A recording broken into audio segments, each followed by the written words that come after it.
Lecteurs et lectrices, bonjour. Bienvenue au 20e Salon du Livre en Polynésie. Aujourd'hui, la présentation d'un livre qui m'a beaucoup touché, à plus d'un titre, Au cœur de la fougère, voyage sur la terre des All Blacks, dont nous avons ici en Zoom les deux co-auteurs, qui sont Yann Borswick et Vincent Fernandel. Bonjour. Bonsoir. Bonsoir. Oui, c'est vrai, c'est Bonjour, bonsoir chez vous. Yann. Bonjour, ah oui, chez toi c'est le matin. Ah, nous, Bonjour. on est bientôt à l'heure de l'apéritif, là. Mais nous aussi, hein, tu sais, regarde. Oui, mais là, nous, c'est l'apéro du soir. Moi je vais tout dévoiler Bravo pour l'exemple. à nos spectateurs. Nous sommes aussi à l'heure de l'apéro, voyez-vous.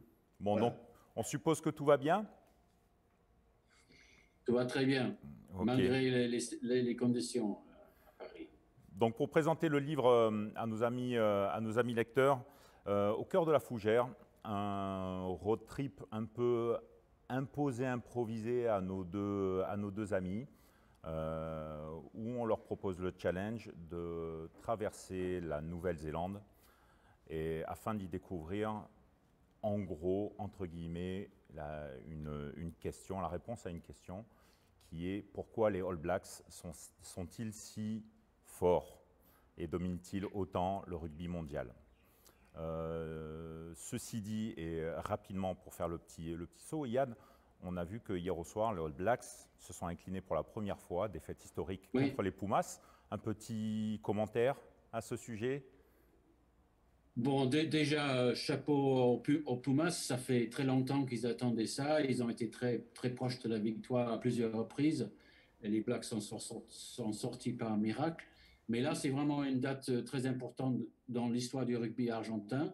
Par contre, pour les Blacks, dont ça fait 2 défaites de suite, c'est vraiment aujourd'hui une grosse question sur la qualité de l'entraîneur et du capitaine parce que tous les deux semblent décevoir assez fortement le public néo-zélandais et de perdre de la sorte contre l'Argentine, même si ce n'est pas en Nouvelle-Zélande, mais c'était en Australie, c'est quand même un revers important pour cette jeune équipe néo-zélandaise. Donc une grosse remise en question là à venir, on suppose, sportivement. Je m'attends à une grosse remise en question. Je m'attends à ce qu'éventuellement le capitaine soit mis sur la touche, qui revoit leur troisième ligne avec une autre solution en 7, avec peut-être Savia en 7 et quelqu'un d'autre en 8. Et surtout, peut-être beaucoup de pression sur l'entraîneur, parce qu'on sait déjà qu'en Nouvelle-Zélande, il n'était pas tout à fait confortable dans sa situation d'entraîneur en chef. Et donc, si jamais les Blacks devaient faire 3 défaites de suite, c'est-à-dire le prochain match, il y aurait une très grosse crise au cœur du rugby néo-zélandais. Très bien, merci. Donc vous l'aurez compris, hein, Yann, spécialiste du rugby, journaliste sur la planète rugby, spécialisé dans les All Blacks évidemment depuis de longues années. Il a suivi cette équipe, il a été au cœur de la centrale néo-zélandaise et il a gardé tous les contacts au niveau de l'équipe néo-zélandaise. Et aujourd'hui, il a partagé son expérience de Aotearoa avec Vincent Fernandel, qui est reporter, photographe, qui est acteur, qui est professeur de comédie, et par contre qui n'est pas du tout, mais alors pas du tout rugbyman, pour dessous. Et donc ces deux personnages se sont rencontrés et ont entamé en un mois une grande traversée, 4500 km, c'est ça? C'est ça, alors je vais te dire déjà, moi je ne suis pas rugbyman parce que je suis trop fin pour l'être. Tu vois. Ça, il faut déjà le noter, car Yann s'en rappelle très bien, lorsque nous sommes allés en Nouvelle-Zélande et qu'on a rencontré moult légendes all blackesques, hein, je dirais, tous me faisaient remarquer que j'étais vraiment un peu trop gringalé par rapport à eux pour pouvoir embrasser une carrière de rugbyman. Je Bon, confirme, je alors tant confirme. mieux parce que ça ne m'a jamais tenté, mais c'est vrai qu'il y a 2 ans et demi, parce que le voyage date d'il y a maintenant 2 ans et demi, quand on est parti avec Yann, j'avoue que en tant que quignard, en tant que novice en la matière, parce qu'un producteur a eu le bon flair de nous présenter Borswick et moi, j'ai eu la chance, tout de même, et ça il faut le souligner, d'avoir un éminent professeur, un éminent pédagogue, hein, parce que c'est pas la même chose, encore une fois. Le pédagogue, hein, étymologiquement, c'est celui qui guide les enfants, celui qui guide ceux qui ne savent pas. Et c'est vrai qu'avec Yann, j'ai eu cette grande chance d'avoir un pédagogue qui a su initier le novice que j'étais. Pour, encore une fois, je dis ignare parce que le mot n'est pas trop fort, hein, pour qualifier ce que j'étais avant de rencontrer Borswick.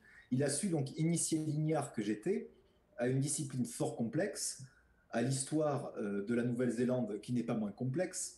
Et surtout, je dois souligner que s'il n'y avait pas eu Yann Borswick au départ, malgré le fait que le producteur nous ait présenté, lui et moi, pour faire ce voyage ensemble, il n'y aurait pas eu de livre. Parce que, tu sais, le truc, c'est pas tant d'avoir l'envie ou l'inclinaison vers quelque chose. Il faut aussi trouver un guide. Et en tant que professeur de théâtre, hein, je fais ça depuis 10 ans, tu l'as mentionné, hein, je dois bien avouer qu'avoir le guide ou avoir les guides adéquats pour développer quelque chose qui est en toi sans même que tu le saches, même parfois, c'est très important.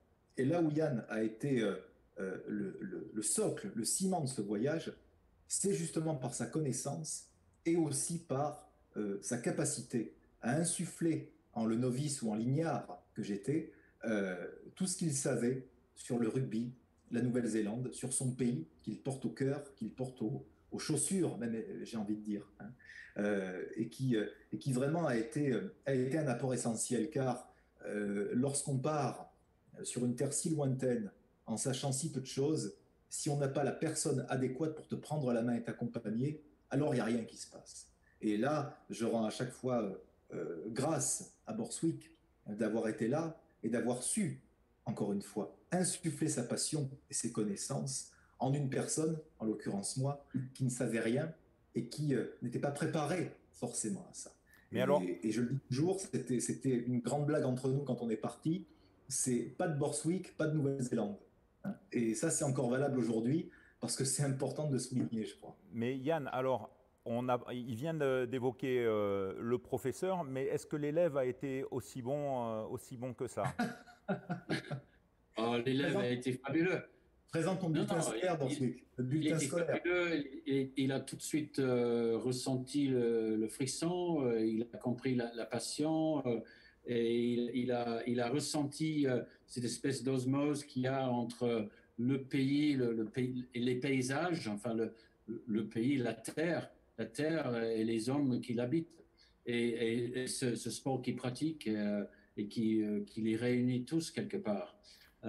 Et donc en fait, c'était bizarre parce que je ne sais pas si on l'a dit dans cette interview déjà, mais c'était en fait à l'origine pour faire un documentaire. Tout à fait. Et ce documentaire, euh, il aurait pu, enfin, il n'a pas existé, il n'existe pas pour l'instant, mais le bouquin est le fruit de tout ce qu'on a fait. Mais au début, quand on disait que Vincent, on va le faire, le metteur en scène sera Vincent, qui connaissait rien au rugby, moi je trouvais ça génial. Et les gens en Nouvelle-Zélande trouvaient ça génial aussi. Le gars, il connaît rien, mais quelque part, c'est un atout dans une expédition pareille. Certes, il y avait moi pour proposer des rencontres, pour raconter un peu le pays, etc., et pour ouvrir les portes. Mais c'était surtout lui, le fait qu'il était comme une éponge à tout absorber, à tout vivre au premier degré. Et c'est ça qui a fait, je crois, et c'est ça qui fait la beauté de ce livre, le fait qu'il y a son voyage à lui, son voyage initiatique, tout ce qu'il a ressenti et tout ce qu'il a su rendre par son écriture dans le livre. Oui, on le ressent tout à fait bien, c'est vraiment limpide. Il a été vraiment transpercé et ça, il le raconte parfaitement dans ce magnifique bouquin. Et c'est toi, Yann, qui a pris les photos et Vincent écrivait, c'est ça? Oui, Donc oui, c'est un peu. vous avez un peu inversé les rôles, puisque toi, tu es journaliste et lui, d'habitude, est photographe? Oui, bon, cela dit, j'ai toujours été branché photo, et en fait, à l'origine, en fait, on n'avait pas l'idée de faire le livre. Et donc, moi, je prenais des photos au fur et à mesure, juste pour moi ou pour éventuellement des documents. Et puis à un moment donné, Vincent aussi a commencé à prendre des notes, à écrire des chapitres ou des rencontres au fur et à mesure.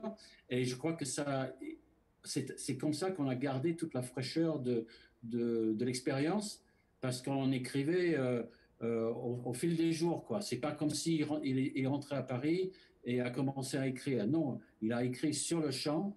Et c'est ça, je crois que c'est une des qualités du livre, parce que le livre garde ce côté immédiat, frais, et de toutes les impressions et les sensations qu'il a ressenties. Tout à fait, et on le ressent bien, et on ressent vraiment cette infusion du mana, hein, du pays, des paysages et des personnages que vous avez rencontrés à travers Vincent. Est-ce que 2 ans et demi plus tard, Vincent, c'est toujours aussi fort en toi, ou ça a un peu baissé en intensité? Parce que ce qui est retranscrit dans le livre est réellement puissant, quoi. Hein. Oui, alors déjà, je suis très content que tu trouves ça puissant, mais en fait, tu sais, cette puissance qui émane du livre n'est pas due à moi. Moi, je me suis contenté, comme tu l'as dit, comme un reporter ou comme quelqu'un qui est immergé d'un coup dans une culture qu'il ne connaît pas, et Yann l'a très bien dit, comme une éponge, à tout absorber. Et je crois d'abord que lorsqu'on écrit, car je suis auteur également de livres et de pièces de théâtre régulièrement, je crois qu'un auteur, avant tout, est quelqu'un qui adopte son style par rapport à ce qu'il voit, par rapport à ce qu'il ressent. Ainsi donc, lorsque la puissance, lorsque le mana, et tu l'as dit, j'aime beaucoup ce mot-là, t'impacte et influe sur toi, ben, automatiquement, à moins d'être un petit peu plâtré des oreilles, des yeux et du cœur, tu es censé retranscrire ce qui vient vers toi. Et si tu veux, si ce livre a une puissance, c'est d'abord parce que cette terre, parce que ces femmes, parce que ces hommes, parce que ce ciel aussi, hein, il y a un lien entre le ciel et la terre là-bas qui est très fort, c'est d'abord parce que tout ça crée une telle impression que où tu t'en empares en te laissant, comme tu l'as dit, transpercer, en te laissant prendre par tout ça, ou alors tu mets de côté en disant oui, ça m'impacte, mais pas tant que ça. Et moi, ça m'a vraiment impacté et j'ai choisi de laisser la chose venir par rapport au style d'écriture. Et encore une fois, ce livre n'a pas été déjà pensé comme un livre, car d'abord, comme l'a dit Yann, c'était censé être un documentaire Tout à fait. Ouais. sur lequel je prenais des notes un petit peu denses, un petit peu touffues, je dirais, parce que le documentaire devait être effectivement très dense et très ample. Mais c'est aussi parce que moi, j'ai été impacté chaque jour, et vraiment chaque jour, par cette puissance, plus que spirituelle, mais cette puissance vitale, je dirais, qui émerge de là-bas. Si tu veux, là où moi, je me suis senti extrêmement impliqué et très changé par ce voyage, et encore une fois, comme tu me le demandais, encore une fois 2 ans et demi après, c'est parce que là-bas, la dichotomie entre la terre et le ciel, entre le tangible et l'immatériel, entre la matière et l'esprit, n'existe pas. Alors que nous, Européens, alors je ne parle pas pour Borswick, hein, lui il vient des îles lointaines, hein, voilà, il a enlevé ses plumes pour l'occasion, on le remercie d'ailleurs pour la clarté de cette interview, mais lorsqu'on est occidental basique, hein, français, franco-français comme moi, c'est vrai qu'ici, sur notre territoire français, ceux dont on dit qu'ils sont spirituels, ça veut dire qu'ils grimpent aux arbres le dimanche, que les champignons le lundi, et le mardi retourne avec la valise en disant au boulot en disant oui, vous comprenez, j'ai vécu une expérience incroyable. Là-bas, c'est pas ça. Là-bas, c'est pas ça. Et je crois que pas le message, mais en tout cas un apport de ce livre, c'est d'abord de voir que la vie en elle-même ne fait pas de différence entre l'homme et la nature. Et là-bas, comme la nature, finalement, il y a très peu d'habitants, il y a 4 millions et quelques d'habitants pour un territoire qui fait 1,5 fois, 2 fois et demi la France. Hein. Donc il y a beaucoup de nature. La nature là-bas est prédominante. Donc là-bas, les hommes et les femmes se sentent comme des invités. Et par conséquent, lorsqu'on est invité sur un territoire où la nature domine, eh bien, ça donne une forme d'humilité, de conscience, de recul, de discernement que nous n'avons pas ici. Nous, qu'est-ce qu'on fait en Occident? Et pas qu'en Occident, ailleurs aussi, même parfois en Asie. C'est qu'on se dit, ah oui, la nature, finalement, on peut la dompter. Nous avons les machines, nous avons le progrès, nous avons les idées. Sauf qu'en vérité, qui gagne aujourd'hui? Et là, on le voit bien avec le Covid, le confinement, le permafrost et tout le bazar. Qu'est-ce qu'on voit? On voit que la nature, lorsqu'on la contraint, Lorsqu'on souhaite lui imposer notre loi, qui n'est que la loi des hommes, et elle ne vaut pas grand-chose, qu'est-ce qu'elle fait, cette nature? Elle prévient une fois, deux fois, trois fois, et à un moment donné, elle se rebelle. Parce que cette nature, qu'est-ce qu'elle veut? Pas nous sanctionner, mais nous faire comprendre que nous sommes un pendant d'elle-même, que nous sommes nous aussi cette nature. Et que, par conséquent, on ne peut pas vivre dans l'inconscience de l'immensité naturelle sans en payer le prix. Et c'est ce que nous faisons actuellement. Nous payons le prix de ça. Alors effectivement, on voit que 2 ans et demi plus tard, tu es Mais, encore à fond dedans et ça se moi, j'y ressent suis certainement encore, tu encore sais. plus qu'en lisant le livre. Oui, oui. Euh, pour en revenir au thème du sport, parce que c'est quand même le fil conducteur, comment Ouais. faire le lien? Alors là, c'est peut-être toi, Yann, qui sera plus à même de répondre à cette question. Comment faire le lien entre cette force, cette communion entre l'humain et la nature pour finalement arriver à une telle implication d'une équipe? Alors moi, je suis un peu de la planète rugby, donc j'ai mes réponses à moi, mais il faut pouvoir le dire aux spectateurs.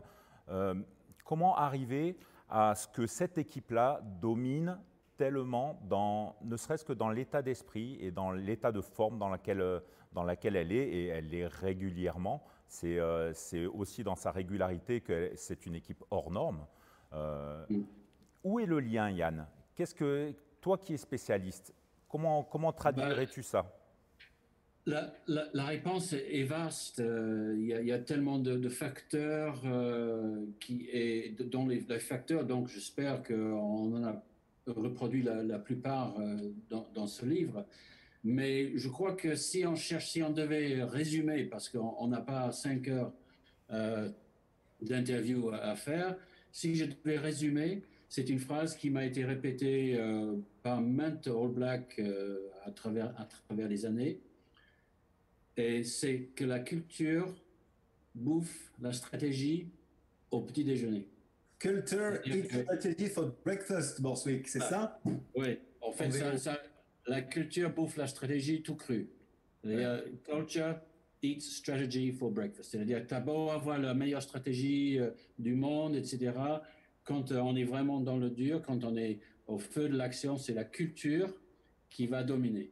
Et c'est cette culture que les Néo-Zélandais et les Blacks ont su cultiver, ont su faire évoluer aussi à travers des années, à travers des décennies, pour l'emmener au point où elle en est aujourd'hui.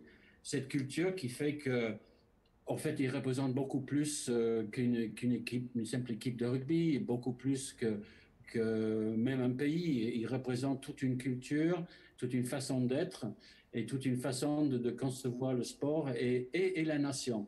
Et donc, certes, il y a eu quelques revers, comme hier soir contre l'Argentine, comme la semaine d'avant contre l'Australie, après avoir, n'est-ce pas, infligé la plus lourde défaite de l'histoire contre les Australiens.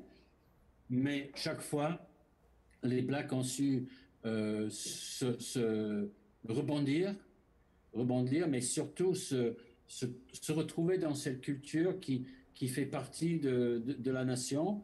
Et cette culture qui est basée sur la terre, sur la culture maori, sur l'apport aussi des Européens, enfin des Pakeha, sur l'apport aussi des Iliens, n'est-ce pas? Les Fidjiens, les Samoans, les Tongiens, qui ont aussi joué un grand rôle dans le rugby néo-zélandais d'aujourd'hui. Et je crois que c'est ça. Les Blacks deviennent quasiment invincibles parce qu'ils ont cette culture chevillée au corps et chaque fois qu'ils sont en difficulté, ils savent sur quoi ils peuvent se reposer et c'est ça qui domine. Tu as beau avoir la meilleure stratégie ou peut-être même le meilleur joueur, tu es face à un collectif et un collectif qui croit en sa culture et qui croit en ses vertus. Et c'est pour ça que je crois, je ne suis pas très bref en ma réponse, mais pour répondre à ta question, c'est ça. C'est la culture qui bouffe la stratégie tout cru. Et je pense que c'est quelque chose qu'on revoit non seulement dans le monde du sport, mais les grandes entreprises du monde aussi croient à la même chose. C'est-à-dire de croire en quelque chose, de savoir qu'on on fait partie d'une grande équipe. Certes, on peut s'exprimer, mais on fait partie d'une équipe. Et je pense que le rugby étant le plus collectif de tous les sports, c'est ça qui est exacerbé par cette situation de la Nouvelle-Zélande et qui a su creuser ce sillon, si vous voulez, et construire cette culture à travers les décennies pour arriver à être la meilleure équipe ou l'équipe la plus performante de tout temps et de toute discipline confondue. Alors moi, en Et parcourant je vais d'ailleurs les rebondir, pages, pardon, excuse-moi, je vais rebondir sur ce que dit Yann tout de même, parce que ce qu'il dit est valable évidemment pour la Nouvelle-Zélande et le rugby, mais aussi pour la société qui est celle dans laquelle nous vivons. Aujourd'hui, contrairement à la Nouvelle-Zélande, et je parle juste en France, lorsque nous parlons de culture décennale, séculaire, de la culture, c'est-à-dire la culture qui se suit, qui a des racines, qui a des fondements. En France, c'est presque un gros mot aujourd'hui. C'est-à-dire que si on parle de culture et qu'on parle des racines de la culture, alors soudainement, on est suspect. Alors qu'en vérité, la culture, c'est quoi? Moi, je ne suis pas un homme de culture, je suis un homme qui fait travailler la culture. Hein, dans mes cours de théâtre et également en tant qu'auteur, j'essaie de la défendre. Mais je crois que la culture, et c'est ce que dit Yann, c'est la première des armes. Quand je dis une arme, ce n'est pas une arme offensive. C'est une arme justement pour fonder des hommes et des femmes, pour fonder des nations, pour donner une identité qui est large, pour donner quelque chose qui soit plein, qui soit ample. Et c'est vrai qu'aujourd'hui, quand on dit culture, la culture, c'est tout. C'est la télévision, la littérature, la musique, le pop art, ce qui est très populaire, ce qui est très élitiste, c'est tout. La culture, c'est ce qui peut venir jusqu'à nous pour nous donner une connaissance supérieure à nous-mêmes, pour nous élever. Donc par conséquent, il n'y a pas comment dire, de classification d'importance dans la culture. Il y a la culture, point. Mais c'est vrai qu'aujourd'hui, contrairement à la Nouvelle-Zélande, et c'est ça que j'ai remarqué là-bas, c'est que nous ici, je parle pour les Français en France, hein, occidentaux français, bon, la culture c'est un peu un gros mot, c'est-à-dire qu'on se dit oui mais la culture, d'où vient-elle, etc. Et pourquoi il y a la culture? Et pourquoi vient-elle il y a 10 ans, 20 ans, 30 ans, 100 ans ou 200 ans? La négation culturelle, quelles que soient les époques, quels que soient les pays, c'est la pire chose qui puisse déliter une nation, déliter les femmes et déliter les hommes. L'accès à la culture, au sens vaste du terme, je crois profondément que c'est ça le secret d'un avancement, d'un lien entre les peuples, entre les nations. alors Vincent, ça, moi j'ai trouvé des choses dans votre livre. Tu vas me dire si je me trompe, parce qu'au fil des rencontres et au fil des kilomètres, vous avez quand même rencontré des personnages éminents du rugby à 15, à commencer déjà votre première rencontre, Keith Muse, qui est un pilier All Black respecté dans le monde du rugby. Et sa première visite avec vous, c'est d'aller voir un tombeau et de se rappeler d'où est la source. Et derrière ça, au long de vos rencontres, vous avez aussi, notamment avec ta famille, Yann, où il me semble que c'est le petit-fils de ton frère, lors de la commémoration Anzac, qui illustre parfaitement la transmission de mémoire. Donc il y a la culture, mais il y a aussi cette transmission de l'histoire, du patrimoine, pour se souvenir d'où on vient. Et il me semble, moi, que ce qui ressort, mais de ce qu'on en voit aussi de la Nouvelle-Zélande, c'est que ces habitants, ce peuple-là, sont très prompts dans les mauvais moments, comme dans les bons aussi, et dans la commémoration, à retourner à la source et se souvenir d'où ils viennent, qu'est-ce qu'a été leur histoire, à qui ils doivent leur place aujourd'hui, et notamment les anciens, les grands, ceux qui ont combattu avant sur le terrain, mais également dans les grandes batailles en Europe, hein, puisque ça c'est très peu connu, mais beaucoup de combattants néo-zélandais et australiens sont partis sur les conflits de la Première et Seconde Guerre mondiale. D'ailleurs, il me semble que les All Blacks, dès qu'ils se déplacent en France, ils font un petit déplacement commémoratif pour aller saluer les combattants qui sont morts au combat. Il me semble, et je ne me trompe pas, hein, Yann? Très souvent, ça dépend, du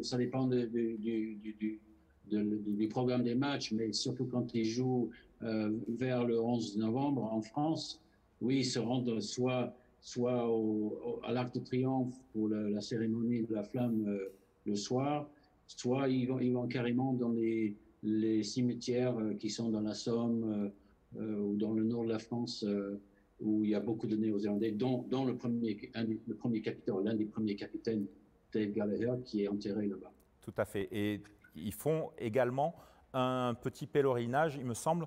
Dans le passé, ils étaient allés à Menton sur la tombe de Webb Ellis, qui est le fondateur, le créateur du rugby, oui, pour aller lui rendre hommage, parce que c'est quand même de là d'où ce sport vient.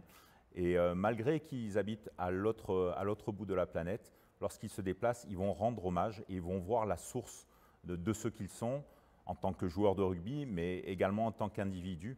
Et c'est alors je ne sais pas si je me trompe, mais c'est ce que moi j'ai ressenti dans cette connexion, dans cette transmission entre les générations, où c'est ce qui fait leur différence. Alors effectivement, Vincent, tu dis tu compares facilement ce qu'on peut être nous, métropolitains, et ce que le peuple maori est. Mais je pense qu'ils ont plus cette propension et cette humilité de revenir voir les anciens, voir l'origine des choses pour savoir d'où je viens et finalement avoir une boussole pour pouvoir mieux savoir où on va. Est-ce que je me trompe? Non, pas du tout. Tu as dit deux choses très importantes. Tu as parlé de mémoire et là tu parles de boussole. Je prends ces deux mots que tu viens de dire, car pour moi, l'existence, c'est d'abord la boussole de la mémoire. Tu vois? Je reprends tes deux mots. C'est-à-dire qu'il y a un moment donné où nous ne sommes pas issus d'une combustion, d'une fécondation spontanée qui fait que nous, femmes et hommes des temps présents, nous sommes arrivés comme ça sur Terre. Nous avons des précédents, nous avons des ancêtres, nous avons une histoire. Et il n'est pas sale, et il n'est pas mal que d'aller consulter ceux et celles qui nous ont précédés pour mieux comprendre qui nous sommes. Sauf que là où nous, occidentaux, nous pouvons sombrer dans une espèce de passéisme où on se dit « Ah oui, donc s'ils étaient comme ça, il faut être comme ça ». Les néo-Z, à mon sens, et je parle sous le contrôle de l'éminent Borswick, les néo-Z, eux, vivent dans un ancrage présent, d'une force mais absolue. Quand tu parles à un néo-Z, et qui te regarde dans les yeux, au bout de 2-3 heures, tu es épuisé, non pas parce qu'il est épuisant, mais parce que la connexion au présent est si forte que toi, tu n'en as pas l'habitude, et ça te vide. Mais en fait, eux ne voient pas la vie à l'aune du passé. Ils ancrent le présent dans la mémoire du temps, dans la mémoire des temps, dans la mémoire des ancêtres. Et ça, c'est une différence assez subtile, dirais-je, qu'il faut peut-être vivre pour la comprendre. En tout cas, moi, je l'ai vécu auprès d'eux pendant plus d'un mois. Mais c'est vrai que cet ancrage, cette mémoire, cette conscience de ceux et de celles qui les ont précédés, ça, c'est très fort chez eux. Car nous, on est très prompts à dire oui, on est assez, on va dire, freudien là-dessus. On se dit oui, ce qui a existé il y a 100 ans ou il y a 200 ans dans notre famille fait qu'on est comme ça, on ne peut pas en sortir. Eux, ils ne sont pas dans est-ce qu'il faut en sortir, est-ce qu'il faut s'en affranchir, pardon, ou est-ce qu'il faut l'épouser. Ils sont dans la dynamique présente par rapport à qui les a précédés. Et plus fort que ça, ce n'est pas juste par rapport à leur propre famille, c'est par rapport à tout le peuple qui les a précédés. Car il faut bien rappeler une chose, et ça je tiens toujours à le dire, et ça c'est grâce aussi à Yann, à ses enseignements, et aux gens qu'on a vus là-bas, et notamment au peuple maori, chez lequel on a passé de nombreux jours, et ça a été mes passages préférés là-bas, hein, mes escales préférées. Au départ, il se passe quoi? C'est qu'en Nouvelle-Zélande, le peuple maori, c'est le peuple originel. Il est là, il est bien tranquille, il fait sa vie sur sa terre, avec ses coutumes, avec ses ancrages au ciel comme à la terre. Et soudain, il y a une colonisation. Et soudain, il se passe quoi? C'est qu'un peuple bien tranquille qui allait très bien se fait bousculer, même parfois massacrer, dans ses croyances et dans sa terre, par des gens qui ne comprennent pas ce qui se passe là-bas. Et soudain, il se passe quoi? C'est que grâce au rugby, notamment, on va dire, hein, pour faire un raccourci, qui crée une espèce de lien nouveau entre les Pakeha, les Blancs, hein, les colons, on va dire, européens, et les Maoris, d'un coup, le rugby remet un petit peu de lien dans tout ça. Mais moi, s'il y a un mot que je retiendrai par rapport au peuple maori, c'est la résilience. C'est-à-dire qu'ils ont su, et ils savent encore, c'est plus que pardonner, c'est dépasser l'histoire en s'en souvenant quand même, pour aller vers un présent et un futur plus beau et plus dense entre eux et ceux, les descendants de ceux, parce que les colons, ils ne sont plus là, mais les descendants de ceux qui les ont colonisés. Et je crois que, et ça je pense que Yann pourra en attester, c'est que c'est ça qui est beau dans le rugby. C'est que soudain, une discipline euh, portée à un niveau d'art de vivre fait que tous ces peuples, ces deux franges, hein, et les Maoris et les Pakeha, les Blancs, les descendants de colons, soudain se réunissent et se prennent la main et se disent, malgré ce qui s'est passé, sans oublier la mémoire, sans oublier l'histoire, on est ensemble. Nous ne sommes pas conditionnés par le passé. Nous en faisons une force. Et alors ça, je vais te dire, quand tu vois ça dans le tangible, notamment dans les matchs de rugby, pas tant ceux des pros, mais ceux des amateurs dans les provinces, c'est tellement beau. C'est les larmes aux yeux qui te viennent.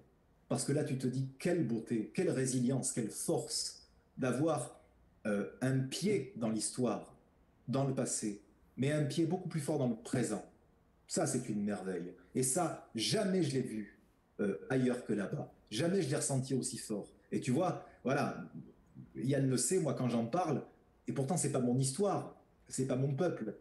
Mais je crois que quand on va là-bas, et quand on est en contact avec ça, on revient, on se dit, c'est mon peuple. Moi, à la maison, là, tu le vois pas, hein, parce que je suis chez moi, mais j'ai un tableau de Kiss News, parce qu'il est artiste maintenant, j'ai un bol en kaori, j'ai des pierres de jade, des tas de choses qu'on a rapportées avec Yann. Et moi, chaque jour, chaque matin, je vois ces choses-là, je les touche et je les regarde et je me dis, là-bas, c'est pas chez moi, mais je suis chez moi.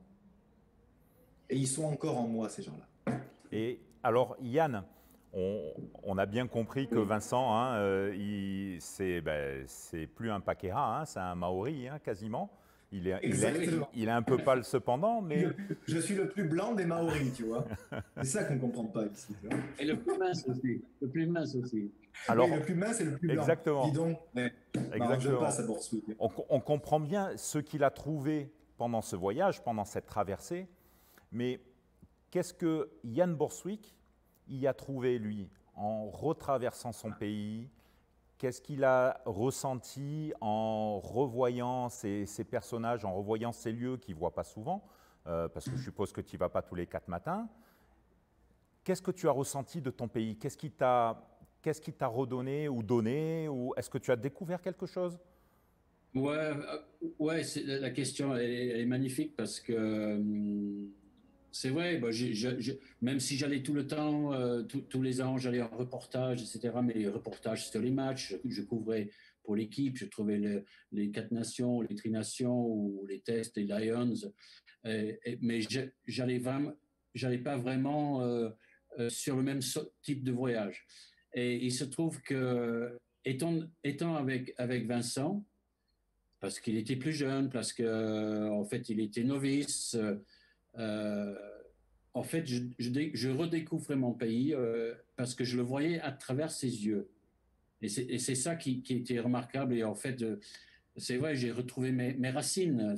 Même si, par exemple, on est allé sur la tombe de mon arrière-grand-père, qui était un des premiers colons dans la province d'Otago. J'étais allé très peu souvent, 1 ou 2 fois avant, mais je suis allé avec Vincent. Et j'étais ému parce que je ressentais ce lien que j'avais avec le passé plus fort qu'avant parce que je le voyais, je pense, je l'éprouvais à travers les pores de la peau de Vincent parce que j'étais à côté de lui, parce que je le regardais, parce que j'étais entre guillemets le guide. Mais c'est ça qui était remarquable pour moi parce que c'était un voyage un peu unique. dans ce sens-là. Ce n'était pas le reportage typique qu'on peut faire en tant que journaliste. Et c'était pour aller chercher, justement, on est allé chercher dans le plus profond du pays quelles sont les raisons. On a beau dire, oui, ils savent jouer au pied, oui, ils font des passes, etc. Mais il y a cette grande, ce que j'ai appelé tout à l'heure, la culture, dans le plus profond du pays. C'est ça qu'on est allé chercher. Et c'est ça que j'ai retrouvé avec Vincent, que ce soit sur les tombeaux d'anciens ou dans la cérémonie d'Anzac Day, parce que, comme par hasard, en fait, j'avais prévu d'y être pour le Anzac Day, parce que je pense que vous le connaissez un petit peu en Polynésie. Anzac Day, c'est très important pour le peuple néo-zélandais et australien. Et je pense que Vincent a vécu au plus près parce que toute ma famille, ça a toujours été un grand moment de l'année parce que ma famille a été impactée à la Première Guerre, à la Deuxième Guerre. Et je vois avec plaisir la jeune génération d'aujourd'hui dont le petit-neveu, mon petit-neveu, qui est allé avec la passion, avec l'amour de ses ancêtres. Mais il n'est pas le seul. Il y a toute la jeune génération, il y a une espèce de recrudescence de l'intérêt de ce passé-là, de ces sacrifices qu'ils ont fait dans les guerres mondiales. Mais bon, je n'ai pas encore parlé de nos rencontres avec le peuple maori, notamment à Ruatoria, à Mont Hikurangi, Tiki Tiki. Ce sont vraiment des moments clés de ce voyage et qui nous ont ramenés vraiment très fort sur la terre et vers le ciel, avec un côté un peu presque mystique, je dirais. Oui, tout à fait. C'est ce qu'on ressent. Et d'ailleurs, plus vous avancez dans votre périple, et plus on lit que vous pleurez. Et vous pleurez de plus en plus. Et au fur et à mesure des rencontres, vous vous autorisez à pleurer tous les deux, dans la voiture, ensemble, séparément, avec des gens ou tout seul. Et puis, en dormant aussi, on pleurait en dormant, on se réveillait en pleurant, c'est terrible. Tout à fait. Surtout Yann, c'est réellement émouvant. Et puis cette partie aussi tactile, quand tu parles de port de la peau de Vincent, on voit que tout passe aussi par le contact avec les gens, puisqu'il y a des accolades, puisqu'il y a vraiment des mains qui se serrent, des cœurs qui se touchent. Et ça, c'est réellement qu'on fait aussi. Exactement. Et on sent l'importance de ce contact. On le sent d'autant plus aujourd'hui, une période de distanciation sociale. Hein, alors là, on est à l'opposé. Eh bien, ce peuple-là transmet aussi par le contact, pas que par la parole, parce que c'était un peuple qui avait une transmission orale de la culture et qu'on leur a coupé. Et les Polynésiens savent ô combien ça nous a coûté. Mais ils sont revenus à ça, ils sont revenus à la transmission par le contact, par la parole, et ça, on le sent vraiment. Et puis, on sent vraiment que jusqu'au bout, il y a une intensité qui monte. Alors, je ne sais pas comment tu as fait pour rentrer dans l'avion, Vincent, mais je pense qu'il y a dû y avoir de longues nuits sans sommeil et beaucoup de larmes. Je sais combien il est difficile de quitter la Polynésie, mais là, ça a dû être aussi éprouvant. Mais tu as raison. Une dernière petite question. Alors pour vous deux, toi Vincent, comment tu vois ça de l'extérieur, mais toi Yann qui est du pays et qui connaît bien le peuple, aujourd'hui, quels sont les défis de la Nouvelle-Zélande? Sa première ministre est vraiment une célébrité par sa façon d'aborder les choses. Et certainement cet esprit néo-zélandais, cette connexion à la nature, cette connexion à l'entité qu'est la Nouvelle-Zélande, on la sent très bien dans sa démarche politique. On sent aussi dans la nomination du ministre des Affaires étrangères qui est une Maori pour la première fois. Oui. Toute cette démarche-là, et puis face à l'avenir de ce pays, est-ce que vous pensez que réellement cette connexion va alimenter cette attitude politique, ou alors il va falloir un moment faire la part des choses et mettre la politique d'un côté et l'état d'esprit, le mana de l'autre. Est-ce que tu ne penses pas qu'il va y avoir une nouvelle façon d'aborder les choses? Non, mais je pense que tu as raison. Je pense qu'il y aura une nouvelle façon d'aborder les choses, de respecter le mana, de respecter l'histoire.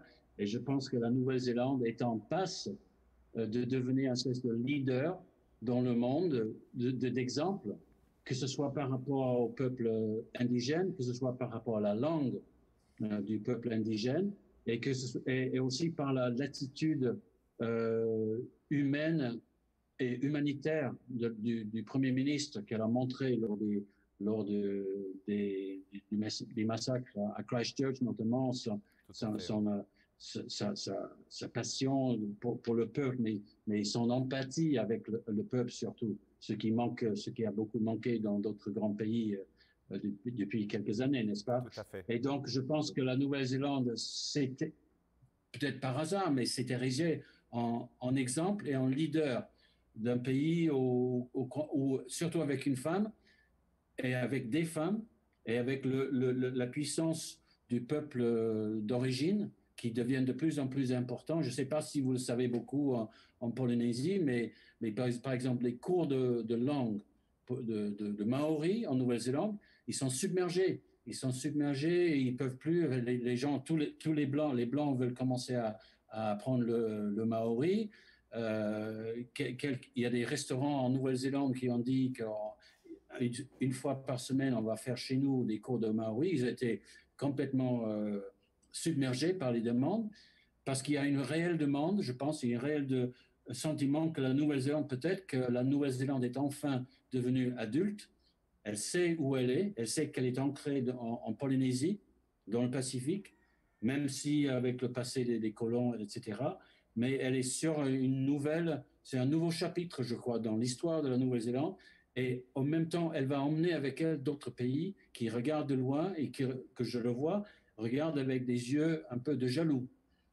Quand on voit ce qui peut se passer dans ce pays, quand on voit la façon avec laquelle on peut traiter les gens, surtout, Tout à fait. et traiter l'histoire, et traiter, comme je disais tout à l'heure, pour moi, c'est très important, le respect de la langue maori, qui est grandissant et qui par rapport à il y a 10 ans, elle est incroyable. Et Vincent, voilà. ton point de vue sur cette dernière question? Tu sais, moi je ne suis pas néo-zélandais ni maori, j'aurais souhaité être les deux, hein. Mais je ne le suis pas, sauf par adoption, hein, parce qu'on a gardé avec Yann beaucoup d'amis communs. On lui a bien proposé quand même. Il était submergé par les femmes maoris à Ruatoria. Oui, mais elles avaient des maris, c'est ça le problème, tu vois. Moi j'étais pour, mais les maris étaient contre, tu vois. Quand tu as des gros costauds comme ça, que tu es dans la sortie, tu dis non, ça va, tu vois. Je prends la proposition d'une manière gentleman, tu vois, mais tu vas pas au bout. Non, mais moi, encore une fois, n'étant pas de là-bas, moi j'ai le regard de l'étranger. Donc forcément, j'ai envie de te dire que là-bas, pour moi, dans ce que j'ai vu, dans ce que j'ai ressenti, et dans ce que je suis, aussi dans l'actualité, bien sûr, j'ai envie de dire tout est idéal. Moi, je vais parler de ce que je connais. Moi, je viens du midi de la France. Je viens de Marseille. Marseille, qui est une des plus vieilles villes d'Europe, si ce n'est la plus vieille, hein, plus de 2600 ans d'histoire. Et ce que je vois, en fait, c'est qu'encore une fois, un pays, une ville, une région doit garder, à un moment donné, la conscience de sa culture et de ses confluences culturelles. Et encore une fois, je le redis, au risque de me répéter, la culture, la mémoire, les ancêtres, c'est l'âme d'un peuple. C'est ça qui relie les gens. Aujourd'hui, qu'est-ce qui se passe? On est, et je pense que la Nouvelle-Zélande, justement, fait figure d'exemple, de contre-exemple positif là-dedans. C'est que nous, ici, on est dans le séparatisme, dans le communautarisme, dans chacun de son côté et tout ira bien. Mais on a tellement de leçons à prendre, je crois, de ces communautés lointaines, iliennes, pacifiques, qui, elles, nous montrent une voie qui est à la fois culturelle, spirituelle, philosophique, humanitaire. Tu le disais, Yann, humanitaire. Mais le problème, moi je vais parler en tant qu'occidental, donc on ne peut pas m'en vouloir que de taper sur des gens que je ne connais pas, c'est qu'on est trop borné ici. on ne comprend pas ça. Ici, nous sommes attachés à une espèce de culture qui n'est d'ailleurs plus là, une espèce d'idée ancestrale et ancrée selon laquelle nous sommes les plus forts, nous avons tout eu, nous sommes l'histoire de France, de l'Europe et du monde. Mais nous ne sommes personne, car, et je finirai là-dessus pour ma part, si certaines personnes prenaient non pas le risque au sens péjoratif, mais le risque intérieur, le courage du cœur, hein, parce que le courage et le cœur, c'est l'étymologie, c'est la même, avaient le courage d'aller dans ces pays lointains, dans ces îles sous le vent, comme disait Pagnol dans sa pièce Marius, eh bien, je crois qu'en revenant, il y aurait beaucoup de changements. Parce que parler du changement, évoquer ce qui devrait changer, c'est une chose, mais le vivre dans son cœur et dans sa chair, c'en est une autre. C'est pour ça que ce que je puis vous dire, à vous, spectateurs et auditeurs de notre conférence, hein, très agréable, c'est qu'au lieu de parler, au lieu de vous faire des idées, au lieu de lire des ouvrages qui prônent ceci ou cela, déplacez-vous, pas maintenant parce qu'on ne peut pas en ce moment, hein, c'est le confinement, mais dès que le confinement sera terminé, allez voir ailleurs. Allez donc prendre un petit peu leçons, philosophie et spiritualité de peuples qui, même s'ils sont lointains, sont beaucoup plus proches de ce qu'est la nature et la vie que nous ne pensons l'être. Eh bien, et n'oubliez pas aussi de lire ce beau livre avant de vous déplacer, puisque c'est le confinement. Et vous prenez-le avec vous dans l'avion. Voilà. C'est bien. Vous comprendrez comment Vincent a été transpercé, je le répète, mais c'est réellement ce qui ressort de ma lecture de ce livre magnifique, avec de très belles photos, et comment le retour aux sources de Yann lui a fait mettre en valeur justement toutes ces notions culturelles, toutes ces notions presque mystiques, on en parlait tout à l'heure, et on comprend que les All Blacks, équipe sportive qui représente ce pays, soient le vecteur de toutes ces valeurs à travers le monde. Ah oui. Notamment parce que le sport est très médiatisé et que les All Blacks ne le sont pas moins, et qu'ils ont compris que en intégrant ces valeurs-là dans leur attitude, dans leur façon d'être, dans leur façon de jouer et dans leur façon de se relever par exemple de 2 défaites d'affilée, et on en verra les résultats la semaine prochaine, j'espère, eh bien de se dire nous sommes les messagers de ce beau pays et de ses valeurs. Voilà. En tout cas, merci beaucoup les amis. Merci d'avoir passé ce moment avec nous. Merci chers amis lecteurs. Merci. J'espère qu'on n'aura pas été trop long et trop lourd. Merci à vous les gars. Attends Thierry, j'ai une question à poser, tu permets? Je t'en prie. Yann, est-ce que tu as bien mangé avant l'interview? Est-ce que tu as pris ta tisane? Est-ce que tu vas bien dormir? Parce que les gens doivent savoir à un moment donné. Je prends soin de lui, tu sais, il y a 30 ans de moins que moi. Très important, mais avant de répondre, je dirais surtout merci aussi à Christian Robert. Ah oui, notre éditeur, oui, bien sûr. Pour nous avoir fait confiance dans cet ovni. C'est une espèce d'ovni parce que c'est à la fois un livre, c'est un guide, mais c'est un guide, c'est un livre de rugby, mais où le rugby n'est qu'un prétexte. C'est beaucoup de choses. Et justement, je pense que mes amis journalistes ont du mal à le catégoriser. Où est-ce qu'on doit le mettre? En sport, en culture, en voyage, quoi que ce soit. De toute façon, c'est une merveilleux souvenir, et j'espère que ça va durer très longtemps, ce livre. Mais réponds alors maintenant, Borswick. J'ai eu ma sieste avant, ça y est. Comme ça, je suis d'attaque. Tu vas bien? Oui. Parce qu'on ne se voit pas, alors j'en profite. Hein. Oui, on peut pas se voir. Merci bien, messieurs. Alors, bonne soirée à vous, puisque pour vous, c'est le début de soirée. Donc, portez-vous bien, prenez soin de vous. Et merci beaucoup. À très bientôt. Merci à vous tous. Merci de ton accueil. Merci Tahiti.